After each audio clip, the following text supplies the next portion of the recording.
حضور اگر نماز میں بلائے نا تو فقہا فرماتے ہیں اسی وقت مڑ کے جاؤ حضور کے پاس، قبلے سے اپنا سینہ بھی پھیر دو، رسول اللہ سے کلام بھی کرو، جب کام ہو جائے واپس آ کے اسی جگہ کھڑے ہو کے وہیں سے نماز شروع کرو، نماز ٹوٹتی ہے۔ پتہ نہیں کدھر سے لوگوں نے عقیدہ نکال دیا کہ حضور کا خیال نماز میں آ جائے تو نماز ٹوٹ جاتی ہے، یہ ہمارا عقیدہ نہیں ہے۔ اب باقی سارے چھوڑے ہیں، جب آپ نماز پڑھ رہے ہوتے ہیں رب اجعلنی مقیم الصلاۃ ومن ذریتی ربنا وتقبل دعا، آگے کیا ہے؟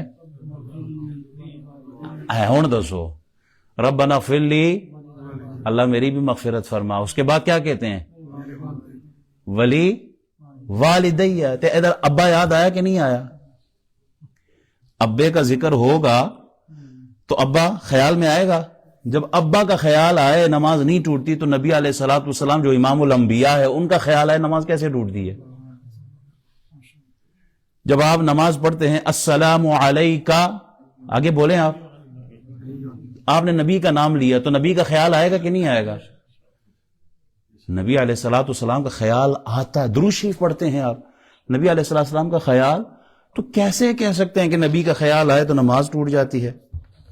حضرت علی نے تو نماز چھوڑی ہے حضور علیہ الصلوۃ والسلام کی تعظیم میں، نماز عصر چھوڑی۔ حضرت عثمان غنی کعبے کا طواف نہیں کر رہے رسول اللہ کے ادب اور تعظیم میں، کون سی عبادت کا ذکر کر رہے ہو؟